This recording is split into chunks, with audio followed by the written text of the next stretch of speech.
ਇਸ ਵੇਲੇ ਦੀ ਇੱਕ ਚਰਚਿਤ ਖਬਰ ਕੋਲੋਰਾਡੋ ਯੂਨੀਵਰਸਿਟੀ ਦੇ ਨਾਲ ਜੁੜੀ ਹੋਈ ਹੈ। ਕੋਲੋਰਾਡੋ ਯੂਨੀਵਰਸਿਟੀ ਦੇ ਸਟਾਫ ਵੱਲੋਂ ਭਾਰਤੀ ਵਿਦਿਆਰਥੀਆਂ ਨੂੰ ਪਾਲਕ ਪਨੀਰ ਗਰਮ ਕਰਨ ਤੋਂ ਰੋਕਣ ਦਾ ਮਾਮਲਾ ਖਾਸਾ ਭਖ ਗਿਆ ਤੇ ਅੰਤ ਯੂਨੀਵਰਸਿਟੀ ਨੂੰ ਇਸ ਮਾਮਲੇ ਦੇ ਵਿੱਚ ਸੈਟਲਮੈਂਟ ਕਰਨੀ ਪਈ, ਕਿਉਂਕਿ ਇਹਨਾਂ ਵਿਦਿਆਰਥੀਆਂ ਨੇ ਲਾਸੂਟ ਫਾਈਲ ਕਰ ਦਿੱਤਾ ਸੀ। ਅਸਲ ਦੇ ਵਿੱਚ ਇਹ ਮਾਮਲਾ ਜਿਹੜਾ ਜੁੜਿਆ ਹੋਇਆ ਅਦਿੱਤਿਆ ਪ੍ਰਕਾਸ਼ ਦੇ ਨਾਲ ਤੇ ਉਰਮੀ ਭੱਟਾਚਾਰੀਆ ਦੇ ਨਾਲ।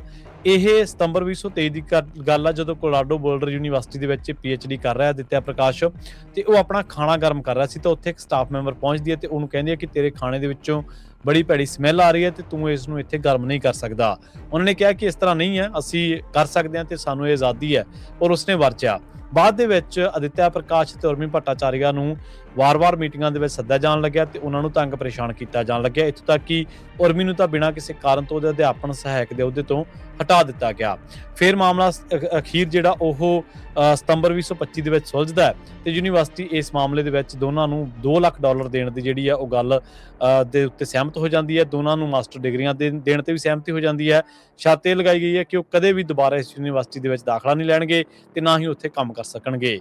ਇਹ ਜਿਹੜੀ ਰਕਮ ਆ $2 ਲੱਖ ਦੀ ਭਾਰਤੀ ਕਰੰਸੀ ਦੇ ਮੁਤਾਬਕ 1 ਕਰੋੜ 80 ਲੱਖ ਰੁਪਇਆ ਬਣਦੀ ਹੈ। ਸੋ ਦੋਨਾਂ ਨੇ ਇਹ ਮੁਕੱਦਮਾ ਜਿਹੜਾ ਉਹ ਜਿੱਤ ਲਿਆ ਤੇ ਉਹਨਾਂ ਨੇ ਕਿਹਾ ਕਿ ਭੋਜਨ ਨਸਲਵਾਦ ਜਿਹੜਾ ਫੂਡ ਦੇ ਵਿੱਚ ਕਿਸੇ ਵੀ ਤਰ੍ਹਾਂ ਦਾ ਰੇਸਿਜ਼ਮ ਜਾਂ ਫਿਰ ਕਿਸੇ ਵੀ ਤਰ੍ਹਾਂ ਦਾ ਡਿਸਕ੍ਰਿਮੀਨੇਸ਼ਨ ਜਿਹੜਾ ਉਹ ਨਹੀਂ ਹੋਣਾ ਚਾਹੀਦਾ।